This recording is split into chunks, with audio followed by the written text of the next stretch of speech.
A nossa esperança não está nesse mundo. A gente tem que procurar votar o melhor possível, orar pelos nossos governantes e tal. Só que entre Dilma, entre Aécio, né, se permaneça a Dilma, se entre o Aécio, se voltar o Fernando Henrique, se voltar o Lula, se o Getúlio Vargas ressuscitar e voltar, não é a solução. Né?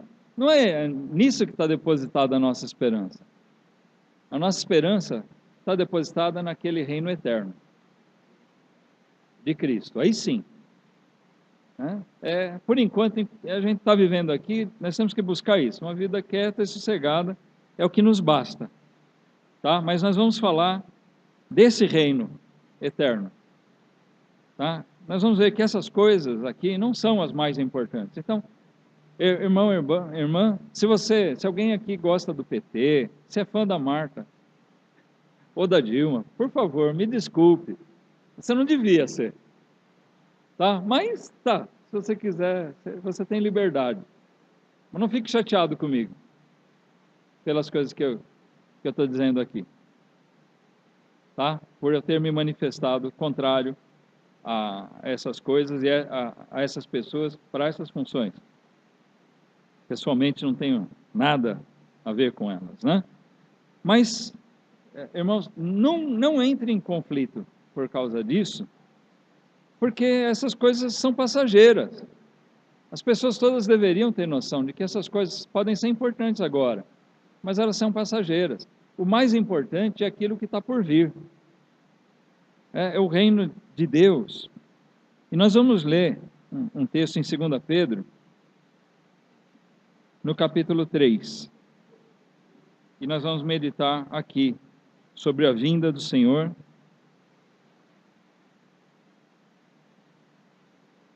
Vamos falar desse reino que vai ser governado por alguém 100% justo, 100% santo. Esse sim é um já eleito, né? Por Deus mesmo e perfeito.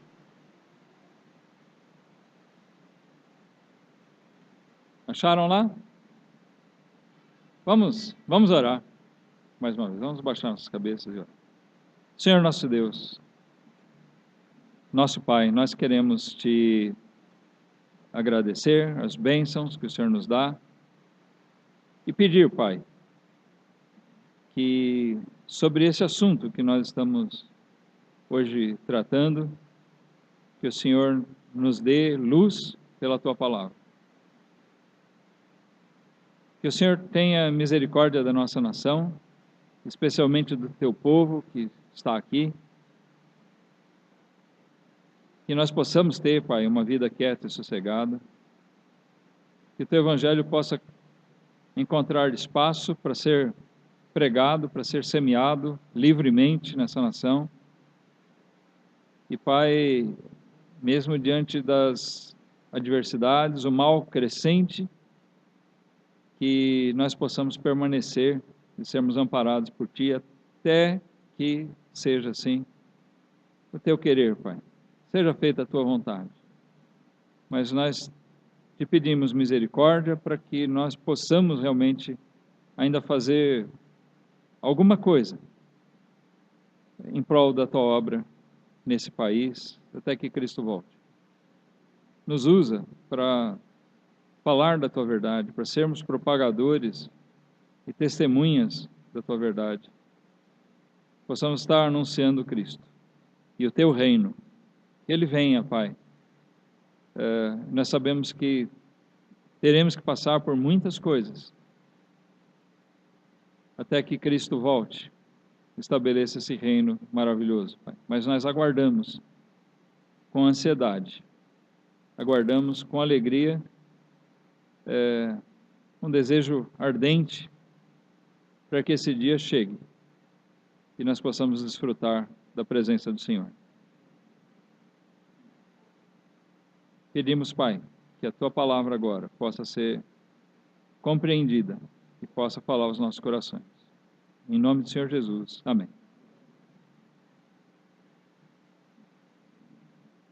Então nós vamos falar desse país, não do Brasil, mas nós vamos falar desse reino de Deus.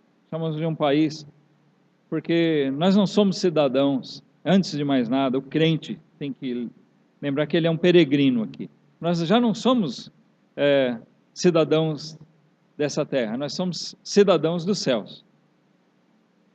Nós já somos escolhidos de Deus para fazermos parte do reino dele. Todo aquele que crê em Cristo, todo aquele que está em Cristo, ele deve aguardar a vinda do Senhor. E o que marca a vinda do Senhor? É que ele virá e ele irá estabelecer o seu reino eterno, definitivo. Todos os reinos da terra serão depostos. Os grandes impérios, os grandes reinos vão ter passado. Jesus vai desfazer esses reinos e estabelecer o seu reino aqui em um novo cenário, né? E nós vamos ter novos céus e nova terra. É um reino que é prometido desde a antiguidade. Muito pouco se fala. Às vezes nós erramos de pregar pouco sobre isso. Nós lemos aqui, olha, vamos ler os 2 primeiros versículos. Diz aqui Pedro, o apóstolo: Amados, escrevo-vos agora esta segunda carta, em ambas as quais desperto com exortação o vosso ânimo sincero, para que vos lembreis das palavras que primeiramente foram ditas pelos santos profetas, e do nosso mandamento como apóstolos do Senhor e Salvador. Pedro fala aqui que esse reino tem sido prometido já desde os profetas do Antigo Testamento, desde os primeiros profetas, tem sido anunciado. E ele, no versículo 1 aqui, ele usa uma expressão, desperto, com essas 2 cartas, eu viso despertar vocês com exortação. Desperto com exortação o vosso ânimo sincero. O propósito de Pedro nessas cartas aqui é despertar em nós aquela ansiedade pelo reino eterno. Muitos de nós, mesmo os crentes, estão com o coração muito fincado aqui nessas coisas. E o mal do mundo, que não pensa em Deus, é esse, que o coração, os olhos deles estão voltados só para essa vida. Não pensam na eternidade, ignoram as coisas de Deus, ignoram essas promessas, não leem a Bíblia, não examinam, a palavra de Deus não fala ao coração deles. Pedro escreveu isso aqui para que essa palavra falasse ao nosso coração, relembrando o que os profetas tinham manifestado. Gente, vamos desejar, vamos despertar em nós essa ansiedade, esse ânimo sincero pelo reino eterno de Deus, pela vinda de Cristo. Nós somos ensinados a orar: venha o teu reino. Quantas vezes nós oramos assim? E quantas vezes talvez oramos como papagaio, sem medir realmente o que nós estamos pedindo? Venha o teu reino. Nós vamos ler aqui, Pedro explica o que acontece aqui. É que nós ansiamos por uma coisa melhor. Pedro ocupa o seu tempo aqui para falar para nós de algo maravilhoso que nós temos como esperança nossa, como expectativa. Você tem como esperança o que na sua vida?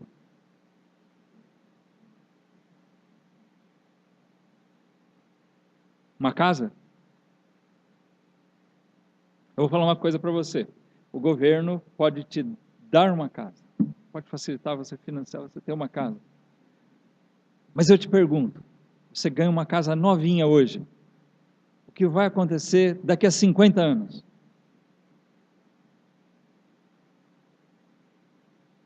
Você vai ter uma casa velha, se ainda tiver, se você não perder essa casa. Não é assim? E daqui a 100 anos? Bom, eu acho que você não vai estar aqui mais, né? E talvez essa casa também não vai estar. Dificilmente uma casa vai durar tanto tempo. Quantas casas você conhece que tem mais de 100 anos?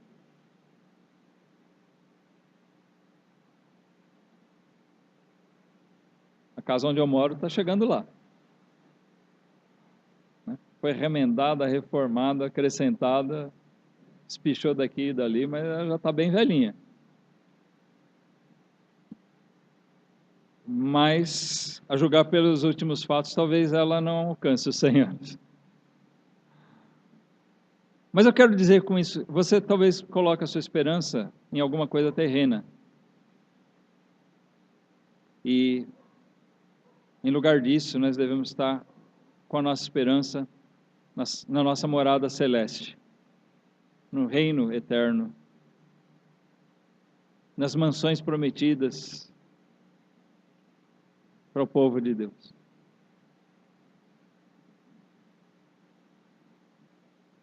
Infelizmente, essas promessas que são feitas por Deus através dos profetas e dos apóstolos, como Pedro, sofrem o desprezo daqueles que zombam de Deus. Volta para o versículo, os versículos seguintes aqui. Versículo 3 diz: sabendo primeiro isto, que nos últimos dias virão escarnecedores. Sabe o que é escarnecedor?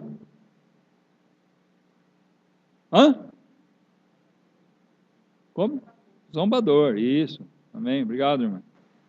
Zombadores, Nos últimos dias virão escarnecedores, zombadores, andando segundo as suas próprias concupiscências, a vontade da carne, e dizendo: onde está a promessa da sua vinda? Porque desde que os pais dormiram, todas as coisas permanecem como desde o princípio da criação.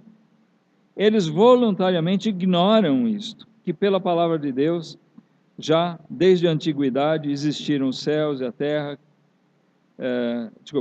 e a terra que foi tirada da água e no meio da água subsiste.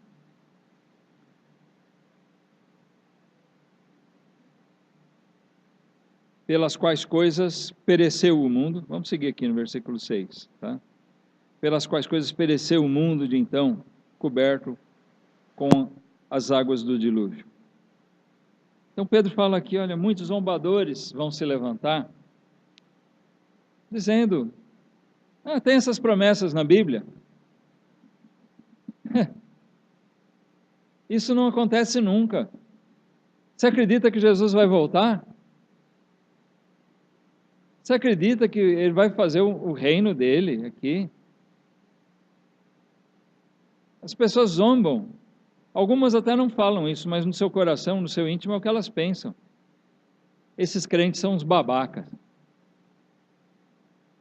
São um monte de abestalhados que ficam acreditando nesse livro aí, escrito por homens. Não é esse o pensamento que você ouve muitas vezes expresso das pessoas? O desprezo. Desde que foi escrito isso aí, há quantos séculos já passou e não acontece? Você é bobo, deixa de acreditar essas coisas, deixa de ter essa esperança. Porque eles ignoram as coisas de Deus. Pedro fala que eles ignoram que é pelo poder de Deus que as coisas foram criadas. Eles ignoram, eles lutam para provar que o mundo surgiu do nada, do Big Bang. O mundo surgiu por acaso. Eles negam a Deus. Você nega a Deus?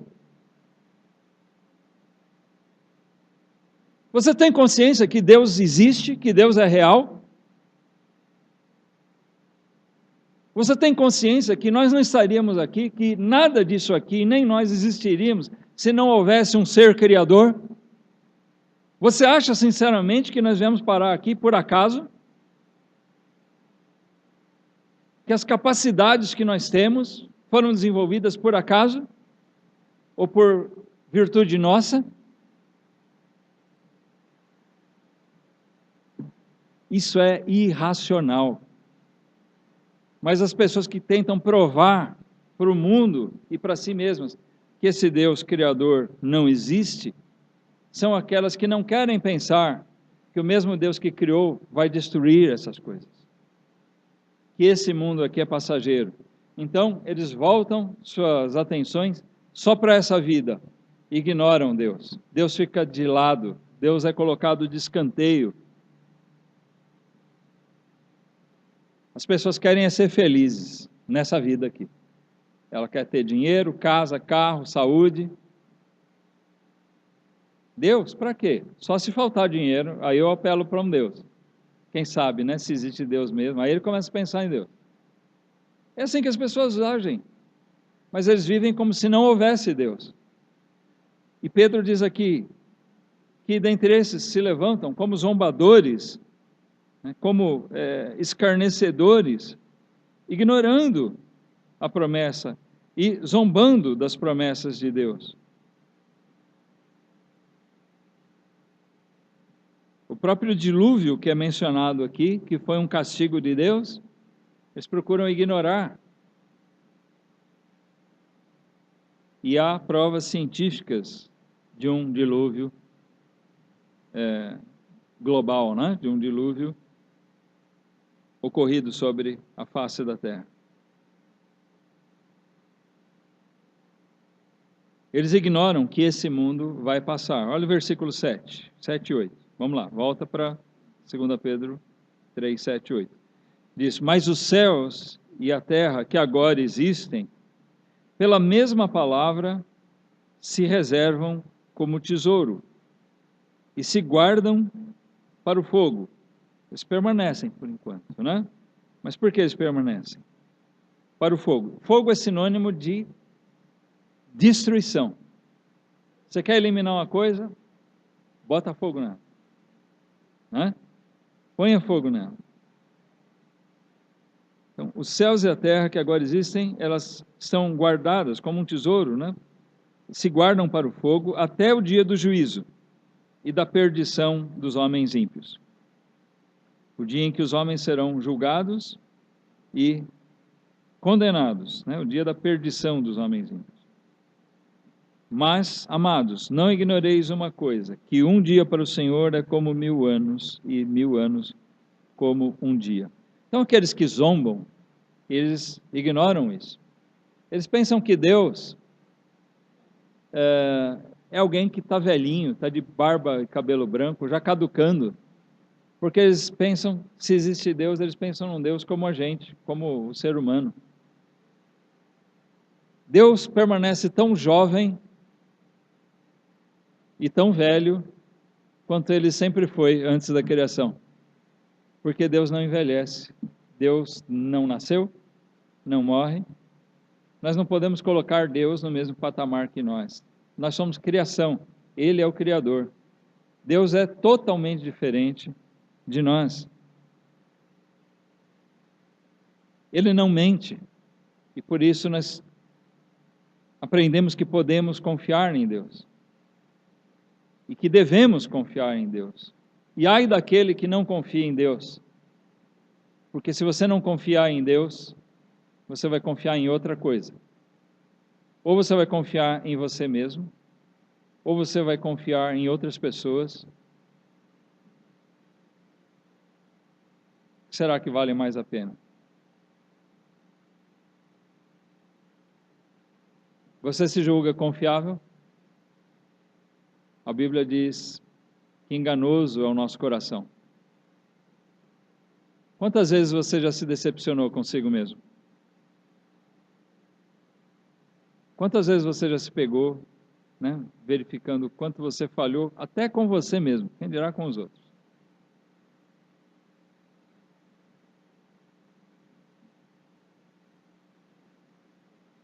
Mas a Bíblia nos exorta que nós devemos confiar em Deus, crer realmente nele. Não crer que Ele vai fazer todos os nossos desejos, as nossas vontades, mas crer naquilo que Ele prometeu. Amém? Outro dia eu falei sobre fé. Fé é isso. Fé não é crer que Deus vai fazer tudo como eu quero, mas é crer que Ele vai fazer tudo como Ele quer. Isso é fé. É crer que Deus vai cumprir tudo que Ele prometeu, sim. Tudo aquilo que Ele disse que vai fazer, sim. Isso é fé. Esse Deus, a promessa dele não ficou esquecida. porque passou o tempo, para ele o tempo não existe. O tempo é nada. O tempo foi criado para nós. Então, 1000 anos para Deus é como um dia, expresso aqui. Na verdade, mesmo, 1000 anos para Deus não é nem como um dia. Tá? A gente está pegando aqui uma expressão, mas literalmente, 1000 anos para Deus não é nada. Tempo é nada para Ele. 1 milhão de anos é nada para Deus. Tempo é nada para Ele. Porque o tempo não afeta Deus. O tempo afeta a nossa vida, a nossa história, os fatos que Deus determinou para nós. Então, as promessas dele não passaram, não foram esquecidas, não foram perdidas. Aqueles que confiam no Senhor podem confiar, sim, que as promessas dele vão ser cumpridas, uma a uma. Como Jesus disse, nenhum tio, nenhum jota, né, da palavra, da lei, vai cair. Tudo aquilo que está escrito vai se cumprir. Tá? Ou já se cumpriu, ou ainda vai se cumprir. Deus tem o tempo próprio. No versículo 9, diz assim: o Senhor não retarda a sua promessa, ainda que alguns a tenham por tardia, mas é longânimo para conosco, não querendo que alguns se percam, senão que todos venham a arrepender-se. Então Deus tem o tempo próprio para pôr fim a esse mundo, seus reinos, e estabelecer o seu próprio reino, né? O reino de Deus. Para aqueles que foram e aqueles que ainda hão de ser trazidos ao arrependimento, né? Nós podemos ter como certo mesmo isso. Deus não retarda a sua promessa. Ele não está adiando. Tem um tempo preparado por Ele. Deus determinou o tempo para nós, e Ele determinou dentro desse cronograma, dentro desse tempo, há um momento exato para as coisas acontecerem. E esse momento não é a gente que estabelece, é Deus. Assim como a nossa própria vida não é estabelecida por nós, tem pessoas que gozam de muita saúde e de repente pifou. Uma coisa que muitas vezes a gente ouve, né? E fulano morreu ontem. Sério? Mas ainda tive com ele anteontem. Né? Outro dia eu vi um caso. Puxa, mas uma pessoa morreu. Mas ele jantou na minha casa quinta-feira passada. Como dizem, né? Para morrer, basta estar vivo. Eu estou vivo aqui agora. Cadê? Morreu. Caiu atrás do púlpito lá, morreu. Pode ser. O momento pertence a Deus. Tem pessoas com muito dinheiro, tem os melhores médicos. Tal. Quando chega a hora dele, não tem jeito. Né? E qual é a hora dele? É a hora de Deus, na verdade. A hora que Deus determinou. Quando chega aquele limite estabelecido por Deus. Nós vivemos debaixo da longanimidade dele. Da paciência de Deus. Né? E como disse um célebre pregador do passado, nós andamos sobre uma corda, né, sobre um fio tênue, que pode ser rompido a qualquer momento. Para nós não sabemos quando, mas Deus tem a hora certa que Ele vai cortar. Né? Jonathan Edwards menciona isso numa pregação, né? Pecadores nas mãos de um Deus irado. É assim que as pessoas têm que se ver, como pecadores nas mãos de um Deus irado. Irado por quê? Porque Ele é irado contra o pecado. E o pecador que vive aqui, ele está vivendo na longanimidade de Deus, mas ele tem que saber que se ele partir agora, sem Cristo, ele vai sofrer toda a condenação da ira de Deus, a justa ira de Deus sobre o nosso pecado. Então nós somos chamados ao arrependimento, e é disso que ele fala aqui no versículo 9, que nós acabamos de ler. que você venha também a arrepender-se, se você não fez isso ainda. Que você venha se arrepender do seu pecado e crer em Cristo como seu Senhor, como seu Salvador, e crer em Deus verdadeiramente. Mas lembre disso. Você pode até ser jovem e julgar que tem muito tempo pela frente. Mas quem sabe? Só Deus sabe quanto tempo resta. Quanto tempo você tem?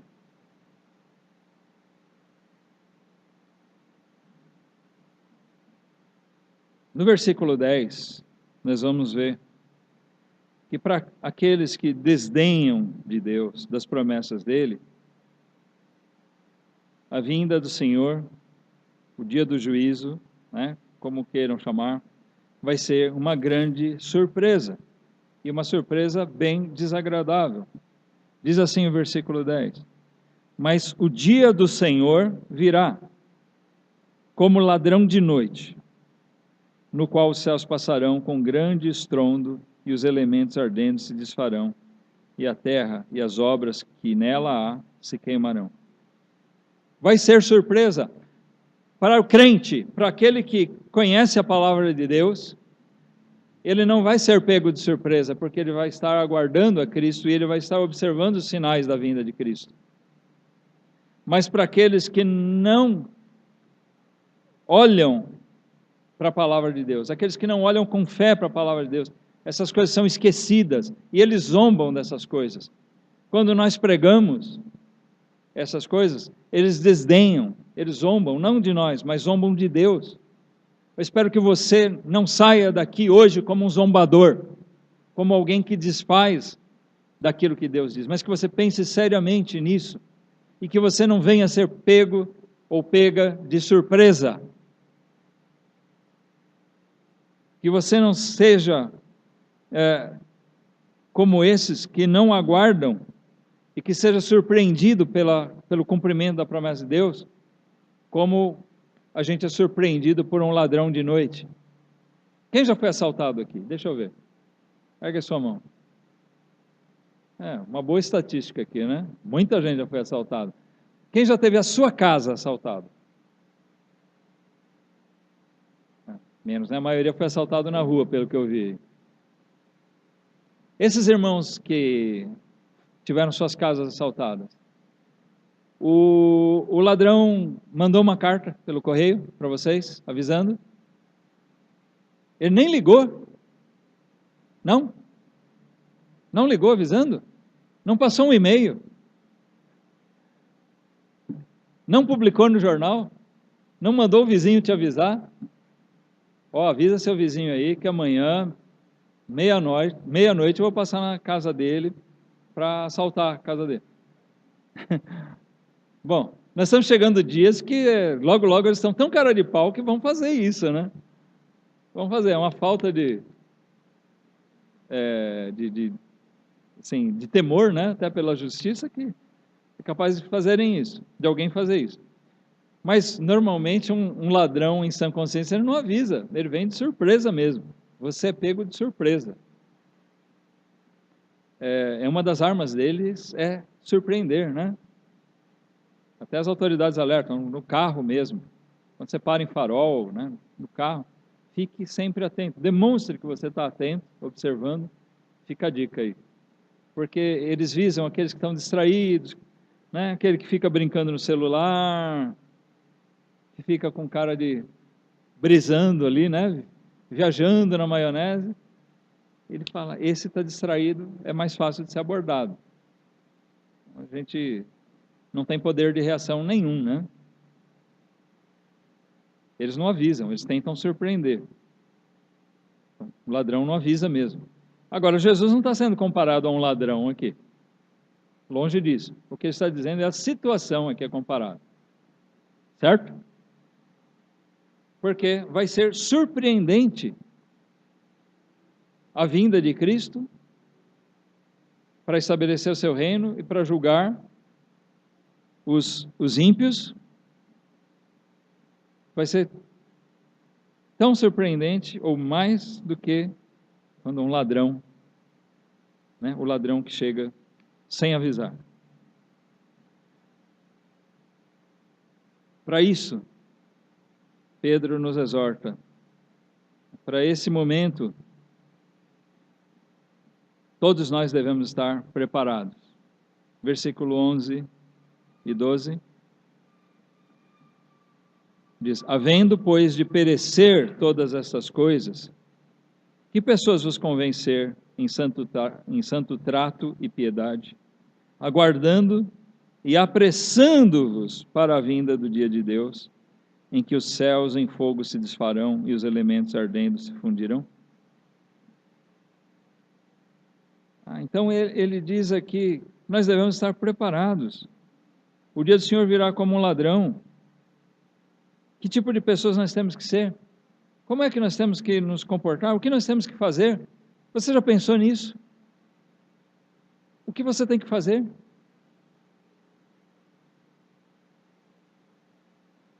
Antes que chegue esse dia, Pedro falando aos crentes aqui, ele fala que nós devemos aguardar e nos apressarmos para a vinda de Deus.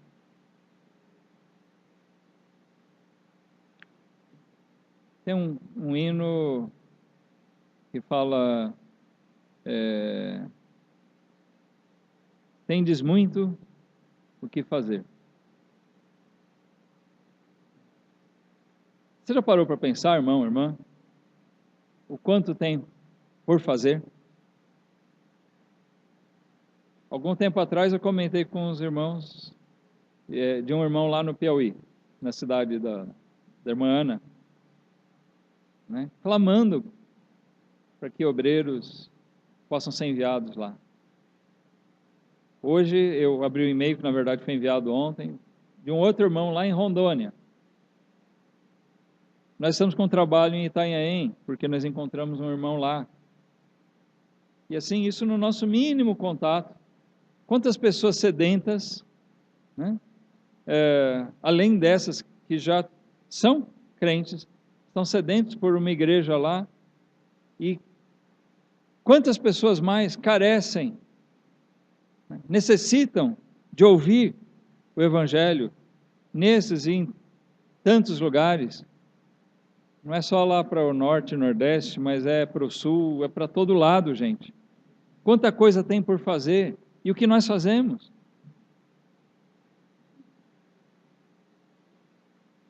Nós temos que nos mover, fazer a nossa parte, ainda que seja, como eu disse outro dia, um trabalho de formiguinha, né? Tem que ser assim. Que Deus nos use como Ele quer, mas nós temos que estar fazendo a obra, nos aguardando e nos apressando para a vinda do dia de Deus. Esse dia está por chegar. Então, o que nós temos para fazer? Nós vemos quantas necessidades, vamos correr para fazer.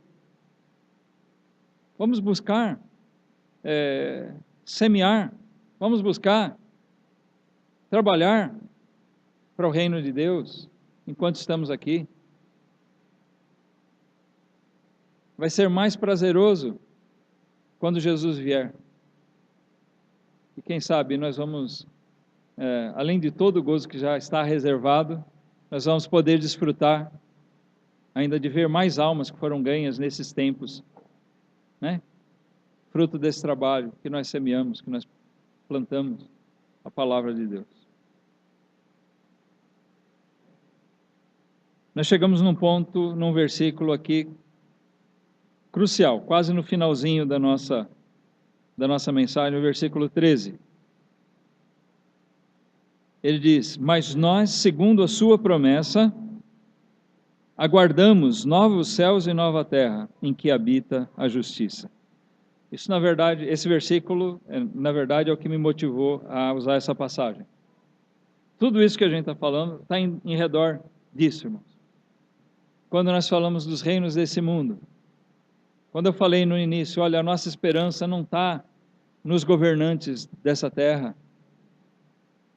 mas a nossa esperança está realmente nesse governo de paz e de justiça, nesse reino de paz e justiça, de santidade, que é o reino de Cristo.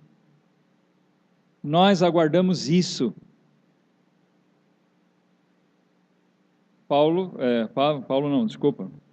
Pedro diz assim, né? Paulo também aguardava isso. Nós aguardamos isso. E você? O que você aguarda? Eu aguardo a hora que termine esse culto para ir logo embora.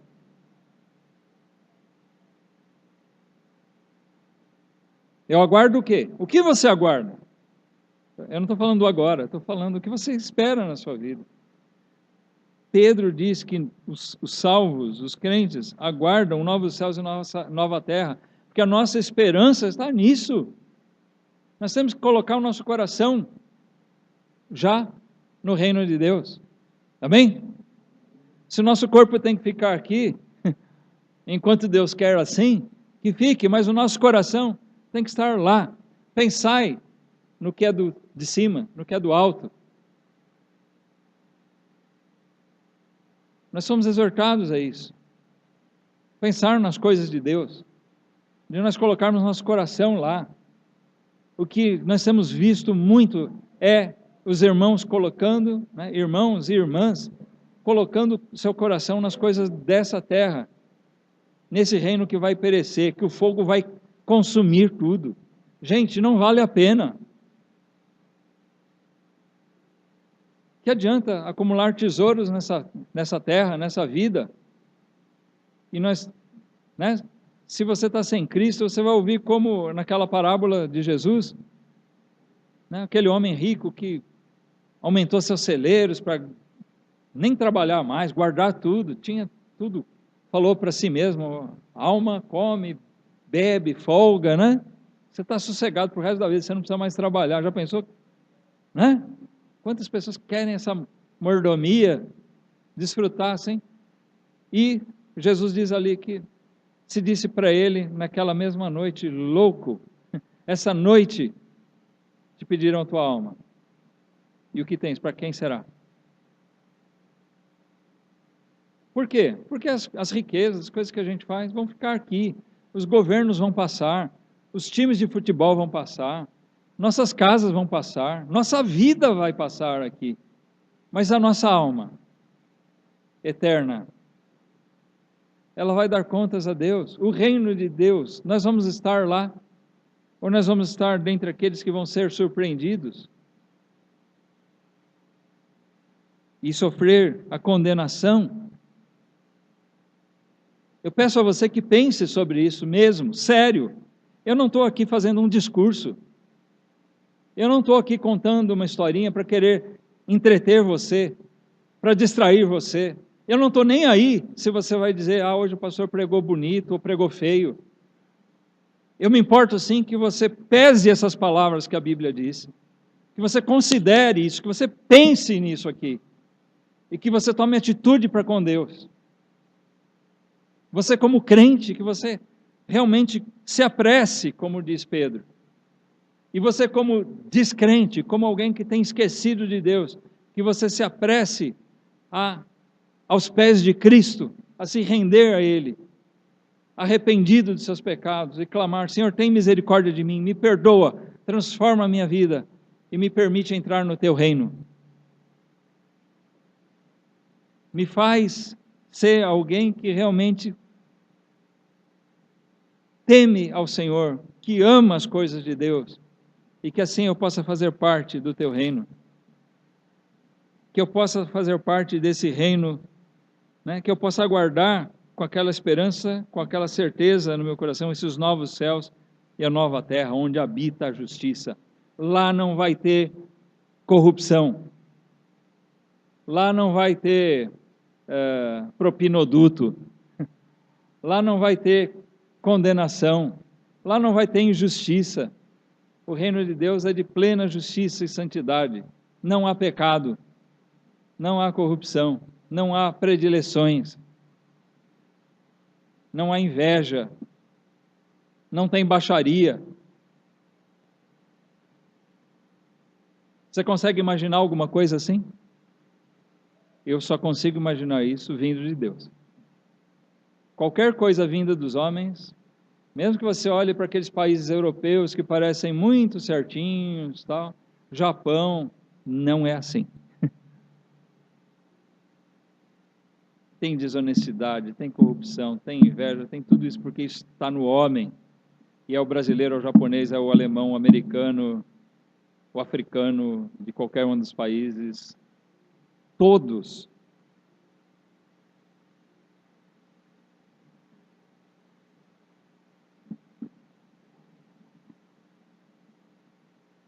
Se nós aguardamos esse reino, versículo 14 fala aos crentes: por isso, amados, aguardando essas coisas, procurai que dele sejais achados imaculados e irrepreensíveis em paz. Amém, irmãos? Não preciso acrescentar muito ao que Pedro diz aqui. Só um breve comentário. Que nós busquemos realmente nos apresentar diante dele o mais santos possíveis. O mais fiéis à palavra dele que for possível, que estiver ao nosso alcance. Para isso nós precisamos pedir graça de Deus, que Ele nos permita fazer, que Ele nos ajude, porque nós sozinhos não podemos fazer nada. Jesus disse: sem mim nada podeis fazer. Paulo reconheceu que ele sozinho, ele não tinha poder algum. Ele carecia do favor de Deus. E nós somos dependentes de Deus. Então devemos buscar isso. E assim nos santificarmos, aguardando esse reino de santidade. Nós vamos estar melhor preparados para quando chegar esse momento, hein? E quanto mais nós buscamos viver em santidade, mais nós temos nosso desejo despertado por esse mundo de perfeita santidade. Se você for corrupto, se você for impregnado do pecado, não estou falando só de corrupto de dinheiro, mas se você for corrompido nos seus sentidos, e quanto mais você for enfiado no pecado, mais você se sente bem nesse mundo. Escreve o que eu estou falando. Presta atenção nisso. Se você se sente muito confortável nesse mundo, olha para a sua vida, porque você está muito acomodado ao pecado. Mas quando a gente busca um grau de santificação, você chegar mais em comunhão íntima com Deus, as coisas desse mundo começam a incomodar. Você começa a enxergar, o pecado começa a te incomodar de uma tal maneira que você começa a desejar com mais ardor que venha esse reino de justiça e santidade. Você começa a ficar incomodado. Onde é que esse mundo vai parar?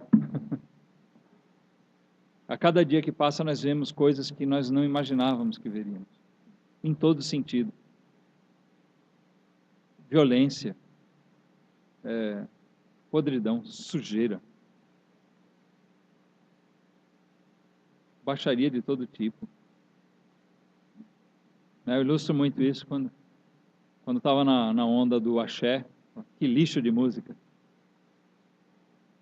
Arrumaram uma coisa terrível. Quando surgiu o funk, eu passei a achar o axé até bem light. Agora eu fico pensando daqui a um tempo, será que vão conseguir arrumar alguma coisa pior que funk?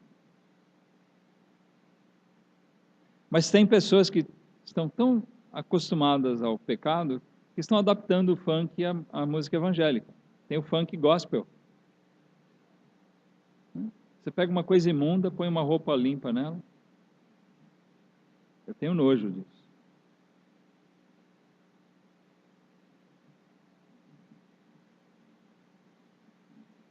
Se alguém gosta, eu nem me desculpo. Eu só falo, você que tem que pensar, repensar seu ponto de vista, viu?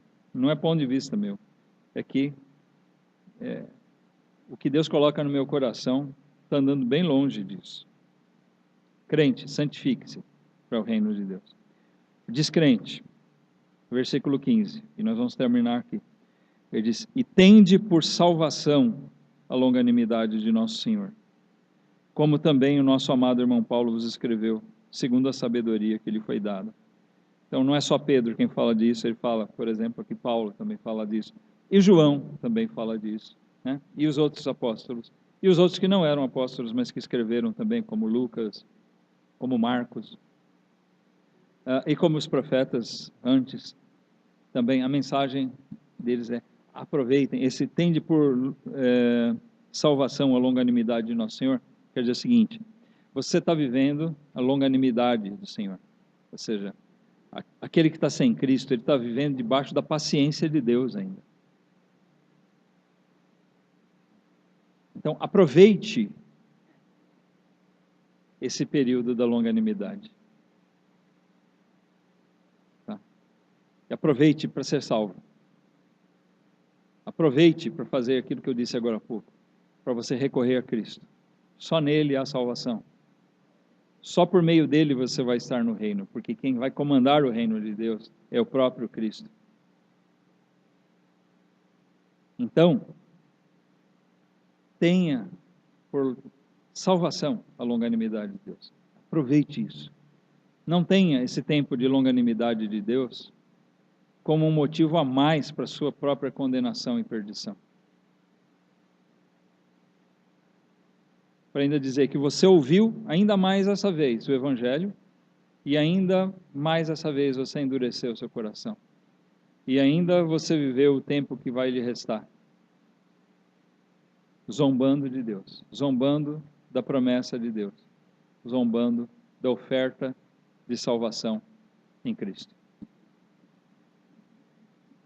Você vai estar nesse reino? É a grande pergunta que eu quero deixar para você. Será que nós vamos nos ver lá? Todos? Nós vamos estar com Cristo? Ou talvez você nem acredite nisso. E eu posso dizer com certeza, se continuar assim, você não vai estar lá. Como nós vamos ser acolhidos? Servo bom e fiel? Ou chamuscados? Que Deus possa abençoar a sua palavra. Irmãos, que nós tenhamos sabedoria no viver aqui nesse mundo. Mas que nós possamos estar nos preparando para fazer parte desse reino de justiça e de santidade do Senhor. Prepare-se você também. E o preparo para estar nesse reino começa por Cristo. Ele é o alicerce, ele é o fundamento da fé. É nele que você tem que se apegar, para você ter entrada livre no reino de Deus. Vamos ficar de pé. Vamos orar. Vou convidar o irmão Celso para que nos dirija a Deus nessa oração, por favor.